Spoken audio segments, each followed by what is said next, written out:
He sits in a quiet room, the kind of silence that hums after the day has already ended. The phone lies face down. Outside, the city keeps moving, cars passing, voices fading, laughter drifting up from somewhere below. But he stays still. There's no one to text goodnight, no one asking where he's been. And for the first time, that doesn't feel sad. It feels steady. It feels like breathing. Why do some men feel more complete alone? It's a question that unsettles people because the world still believes that a man without a girlfriend must be missing something. He's either too cold, too hurt, or too focused on himself. But maybe it's not about what's missing. Maybe it's about what's finally found. Maybe solitude for some men isn't loneliness. It's the first real quiet after years of noise. From the beginning, we're taught what a man should want: success, approval, love, all lined up like steps on a ladder. We chase relationships like checkpoints, thinking they prove our worth, and for a while, they do. But there comes a point when the chase starts to feel hollow, when the constant trying, pleasing, performing stops feeling like living and starts feeling like losing yourself. I've been there. Maybe you have too. You fill every silence with something: music, messages, plans, anything that keeps you from hearing what's underneath. But one day, the noise runs out, the people fade, and you're left with nothing but yourself. It's uncomfortable at first, you want to fix it, escape it, but then something shifts. You realize the quiet isn't empty, it's honest. It's showing you what's always been there, a voice that doesn't need to be chosen to feel real. Psychologists call this self-differentiation, the ability to stay connected without losing who you are. Research in the Journal of Personality and Social Psychology shows that men who build this skill experience deeper emotional balance and more genuine relationships later on. Because when you can stand alone, you stop entering love from need, you enter it from wholeness. Still, solitude tests you. It strips away the small comforts, the messages, the attention, the reassurance that used to keep you afloat. Without them, you start to see how much of your identity was tied to being wanted. The quiet exposes the truth. Maybe what we called connection was just a way to escape ourselves. But when you stay long enough in that quiet, something begins to rebuild. Slowly, gently. You stop mistaking validation for love. You stop needing company just to feel seen. You learn to trust your own voice, the one that says, "I'm still here, and that's enough." Carl Jung once wrote, "Solitude is for me a fount of healing, which makes my life worth living." Maybe that's what solitude is: not absence, but presence. Not withdrawal, but return. It's where you learn to hold yourself the way you once hoped someone else would. So maybe the real question isn't why some men choose to be alone. It's why so few give themselves permission to. Because sometimes the man sitting quietly in that dimly lit room isn't lonely at all. He's just stopped performing. He's learning that peace doesn't need witnesses to be real. That being alone isn't a lack of love. It's the place where real love finally begins. Maybe what we're all really searching for isn't someone to complete us, but the moment we stop running long enough to hear what silence has been trying to tell us all along. Because somewhere between what we were taught to want and what we truly need, we forgot how to be whole on our own. And that's where the real story begins, in that fragile space between expectation and self-discovery, where a man stops asking, "Who will love me?" and starts asking, "Who taught me to believe I wasn't enough without someone?" From the moment we're old enough to understand the world, we're told what being a man means. You don't even need words, you just absorb it. The look of pride when you win, the silence when you cry, the way people joke that a man shouldn't be alone. It seeps in early that your value comes from what or who you can get. Success, status, a girlfriend, a family. The invisible checklist that quietly defines your worth. So you learn to chase. You chase grades, jobs, affection, approval. Anything that proves you're doing life right.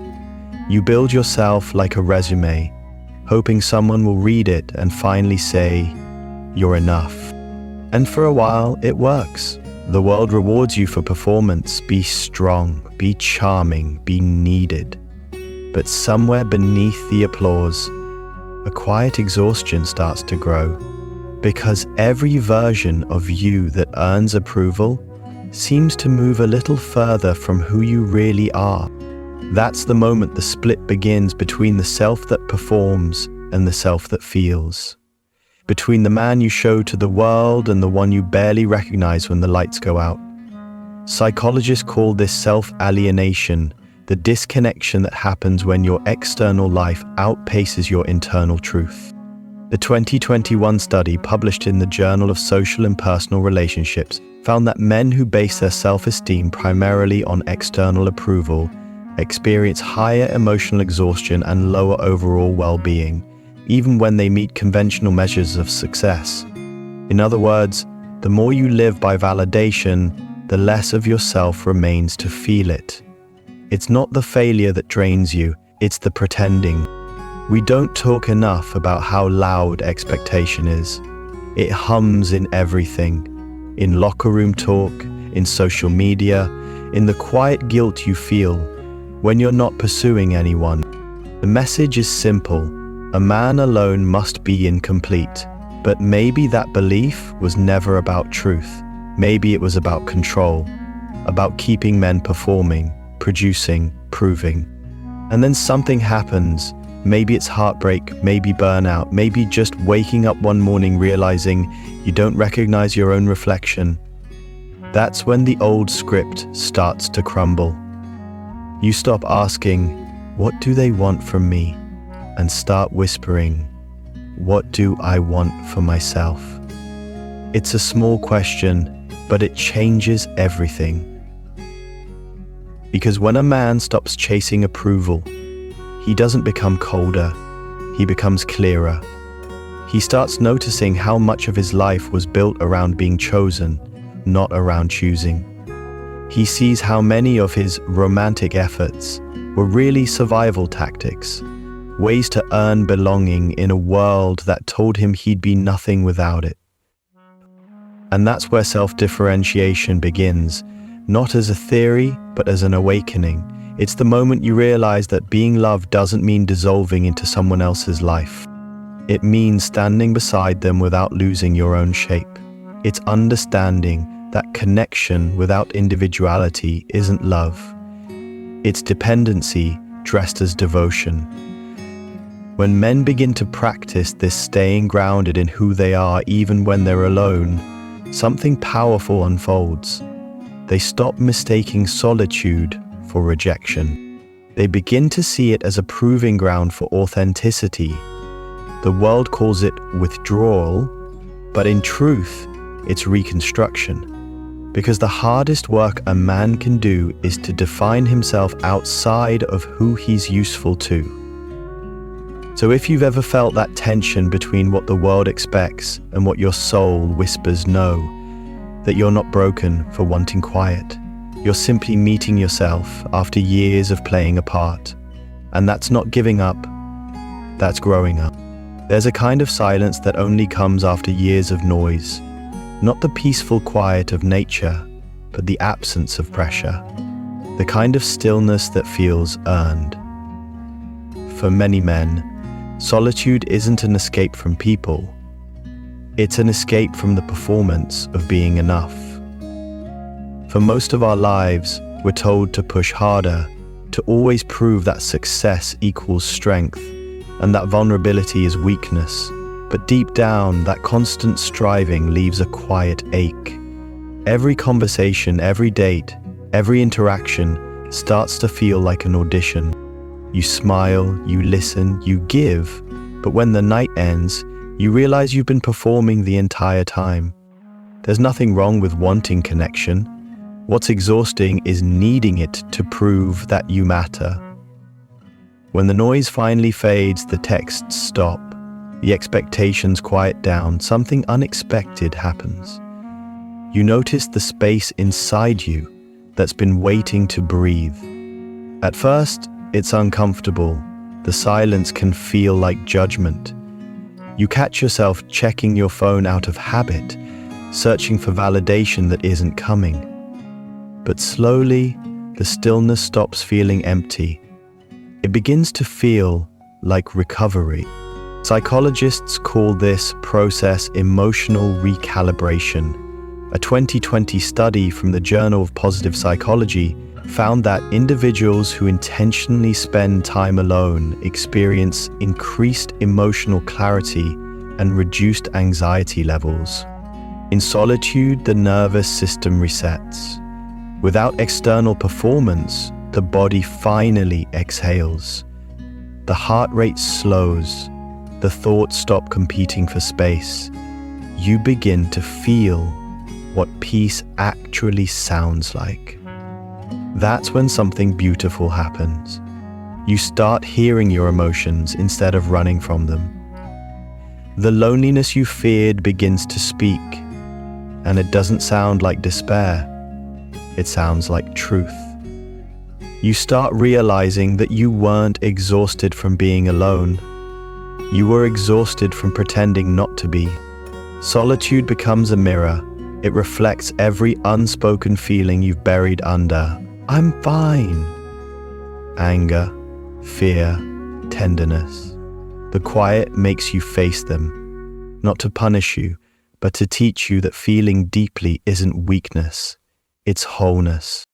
You begin to understand that emotional peace isn't the absence of feeling, but the ability to sit with your emotions without letting them define you. And maybe that's why, for some men, solitude feels like peace rather than punishment. It's not that they've shut the world out.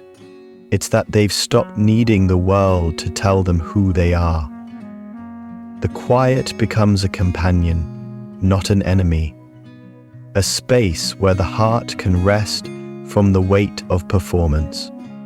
Because when you no longer need to impress, you finally have energy to feel.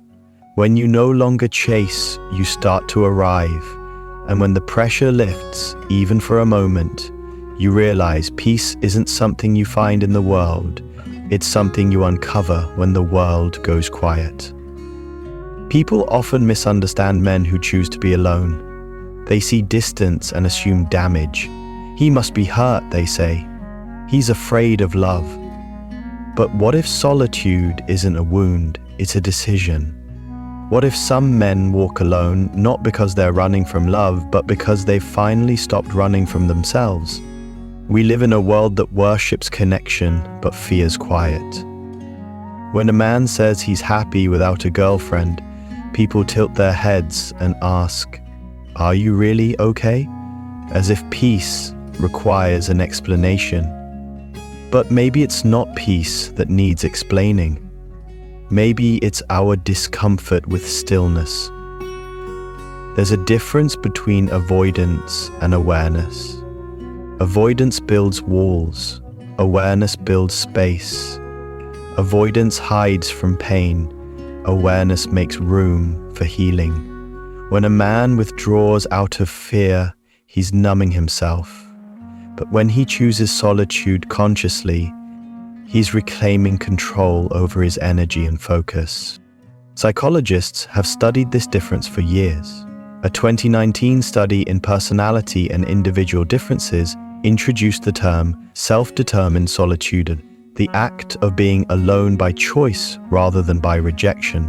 The research found that people who intentionally seek solitude report higher self-esteem, creativity, and emotional regulation than those who withdraw because of anxiety or fear. The study called it the solitude paradox. When aloneness is chosen, it strengthens you. When it's forced, it drains you. That's what most people don't see. The man sitting quietly in his apartment isn't always lonely. he might be doing the hardest inner work there is, learning to sit with his thoughts without distraction. Avoidance numbs, solitude clarifies. Avoidance says, I can't face this. Solitude says, I'm ready to understand it. And in that understanding, something powerful happens. The noise starts to fade. The constant need for attention, for approval, for proof that you matter. You begin to hear what's underneath, your own voice, steady and patient, asking for peace instead of validation. Still, the misunderstanding continues. Society teaches us that love is a measurement of worth, that being desired means being valuable.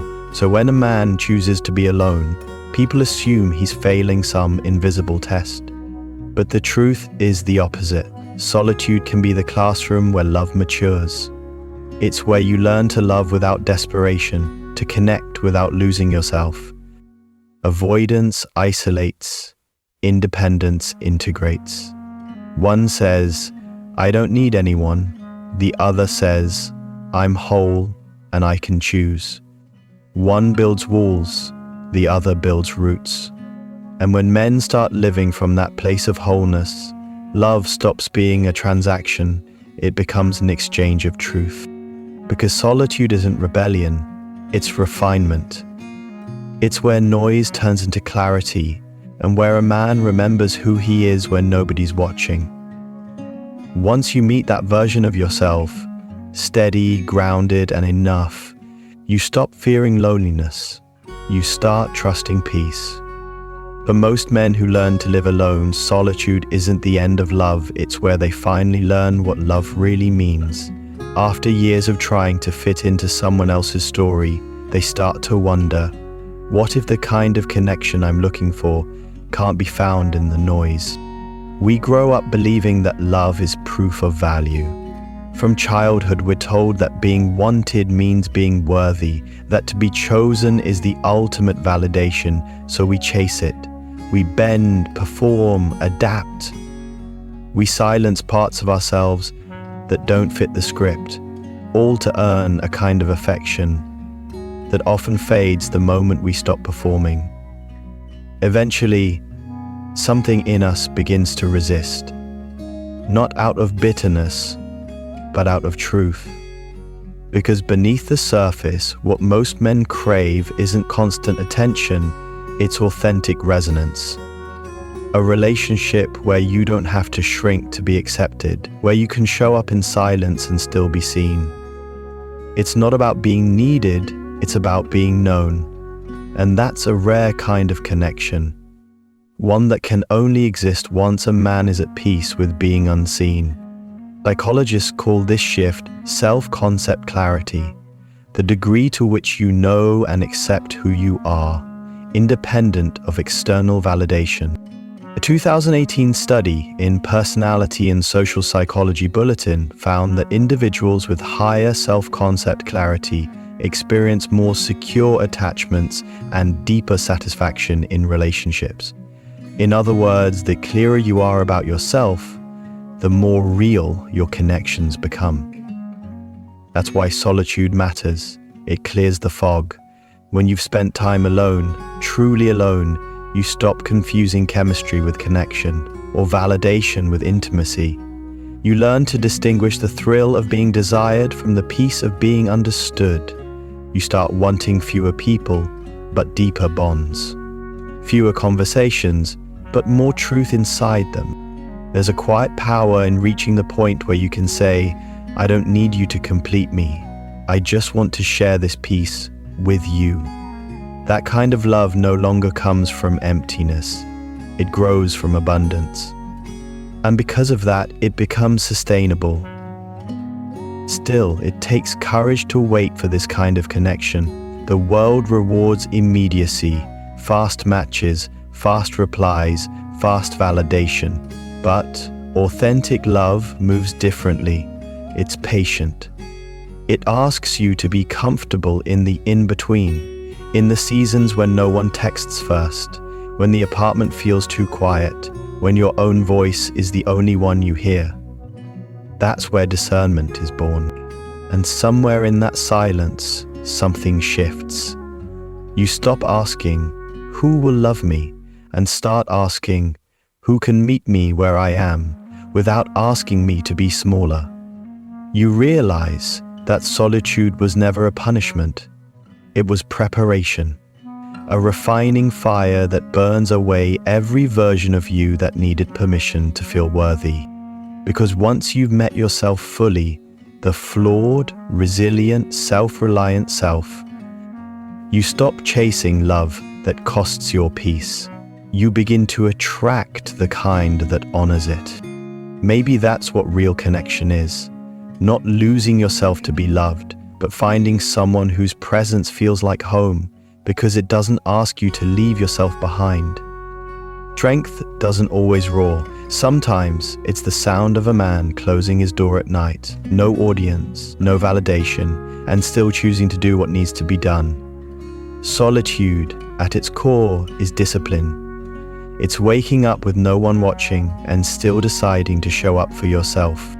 For many men, this kind of discipline doesn't come naturally. When life gets quiet, the temptation is to fill it with scrolling, with distractions, with noise that keeps you from hearing your own restlessness.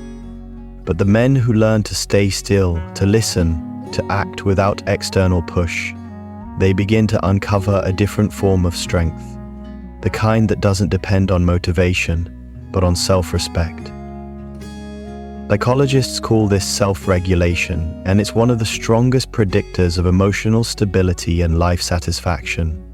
A 2021 study from Frontiers in Psychology found that people who practice intentional solitude, periods of chosen isolation combined with structured routines, show lower stress hormone levels and greater cognitive control.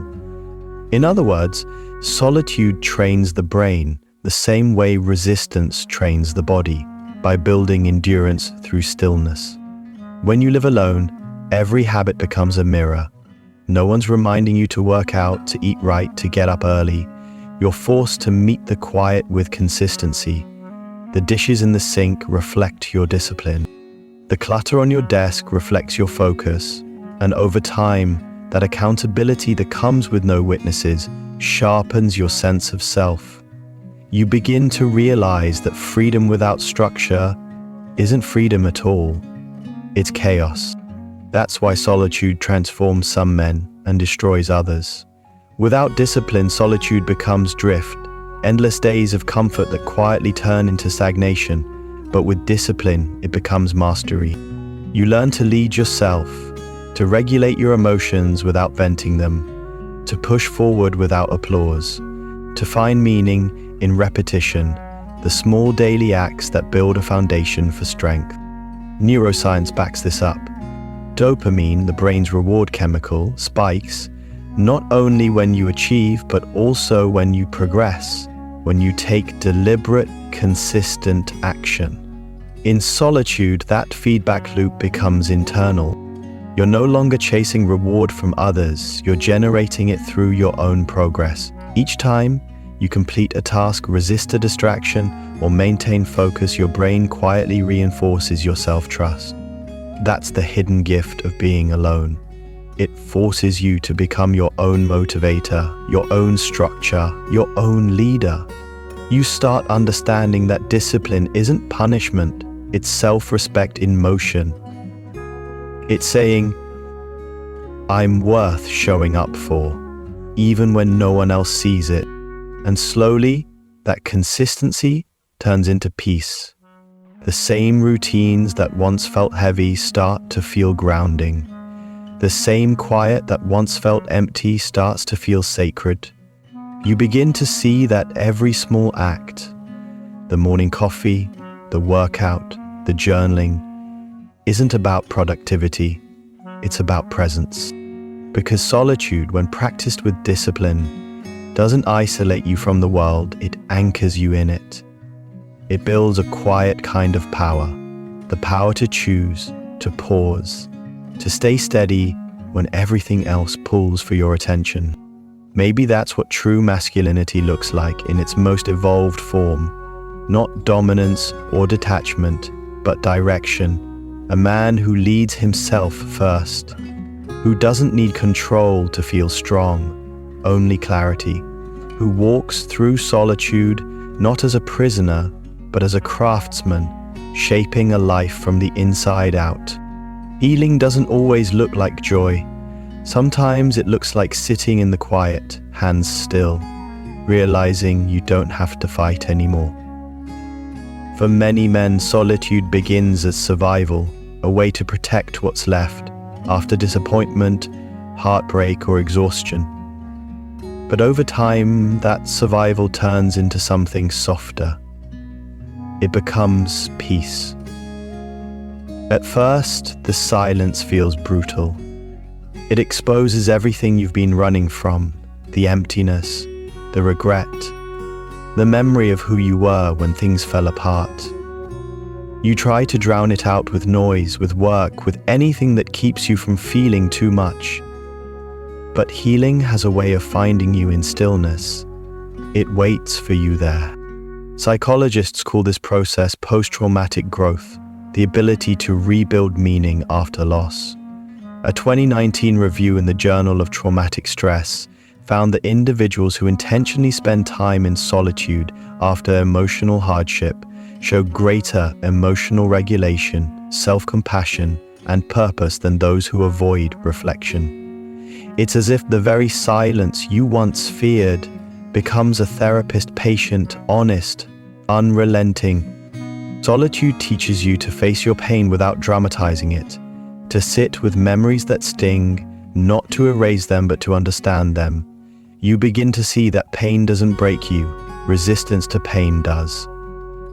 And when you stop resisting, when you allow grief to unfold without judgment, something miraculous happens. The ache starts to soften. You no longer need to escape your emotions to survive them. That's the quiet revolution of healing alone. You stop looking for closure in someone else's apology or validation in someone's return. You learn to give yourself what you kept begging the world for: understanding, patience, forgiveness. Each time you choose compassion over blame, you reclaim a part of yourself that once felt lost. And then one day, without realizing it, the silence that used to hurt begins to comfort you. The nights that once felt empty start to feel restorative. You wake up and notice the air, the morning light, the sound of your breath, the rhythm of your own life moving forward. You begin to understand that peace isn't the absence of pain, it's the acceptance of it. Researchers call this shift emotional integration, when your mind and heart finally stop fighting each other. It's the point where loneliness transforms into solitude, and solitude transforms into strength. When that happens, you no longer need to fill the space with people or noise. You start protecting that space, because you've realized it's where your soul heals. Being alone doesn't mean being unloved. It means your love is expanding inward first. It's learning to hold yourself the way you always hoped someone else would, to look in the mirror and see not what's missing, but what's mending. Because solitude, when embraced fully, doesn't isolate you. It reconnects you to yourself, to your values, to life. It reminds you that wholeness isn't given by another person. It's remembered when everything else is stripped away. So if you find yourself alone tonight, don't rush to fill the silence. Sit in it. Listen. That's not loneliness you're hearing, it's your heart finally speaking without interruption. Maybe healing was never about finding someone to stay. Maybe it was about learning to stay with yourself. There's a mountain he visits sometimes. Not a real one maybe, but the kind that lives quietly inside him. It rises in moments of silence, where the world stops asking for anything, and all that's left is breath and being. He doesn't climb it to conquer. He climbs to listen, to remember that not every ascent is upward. Some are inward. For years, he thought strength meant reaching the summit first, faster, louder, proving something. But solitude taught him another kind of altitude, one measured not in distance but in depth. Up here, in the stillness of his own mind, the air is thin but clear. There's no applause, no comparison, just the sound of wind, the slow rhythm of a heart that no longer rushes to be understood. He realizes now that the mountain isn't a challenge, it's a mirror. Every step reveals something he once buried: regret, pride, tenderness, peace. And as he keeps climbing, those parts stop fighting. They start becoming one. That's what healing in solitude does. It doesn't erase the past, it integrates it. You reach a place where even your mistakes feel like teachers, where silence stops feeling like emptiness and starts feeling like alignment. A 2020 study from the Journal of Humanistic Psychology described this as existential integration, the process of finding unity between one's experiences, values, and self-concept. The researchers found that people who consciously practice solitude report a stronger sense of coherence and meaning in life. It's not about escaping society, it's about building an inner landscape sturdy enough to hold peace, even when the world shakes. And maybe that's why the mountain metaphor feels so fitting, because solitude is never flat. It has seasons, storms, and steepness. Some days, you'll slip back into loneliness. Some days, the climb feels endless. But if you keep walking, not to escape the valley, but to understand it, you begin to see the view change. The higher you go, the smaller the noise becomes. The world that once judged you for being alone starts to fade beneath the clouds. Up here, the man stands alone, not because no one followed, but because the path was never meant to be crowded. He watches the sun spill over the ridge, golden light touching everything it meets. There's no need to capture it, no need to share it. For once, the moment is enough. He breathes in, he smiles softly, and somewhere deep within, a quiet truth rises. Solitude was never the absence of love. It was the space where love finally learned to breathe. Because when a man makes peace with his own company, he stops needing to prove his worth through connection. He becomes the connection to life, to purpose, to presence. He realizes he was never walking away from love. He was walking toward the place where love could finally find him. Down in the valley, the world keeps spinning, full of noise, expectation, and endless search. But up here, there's stillness, clarity. The understanding that being alone isn't about being untouched, it's about being whole. The man doesn't shout his lessons from the mountain. He carries them quietly, like light beneath the skin. And maybe that's the final truth of solitude. You don't master it, you merge with it. You don't escape the world, you return to it differently. Calmer, clearer, kinder. He turns to descend not because he's finished, but because he's ready. The mountain remains, unmoved, a reminder that peace was never somewhere to reach, it was something to remember. Solitude is not the absence of love, it's the space where real love begins.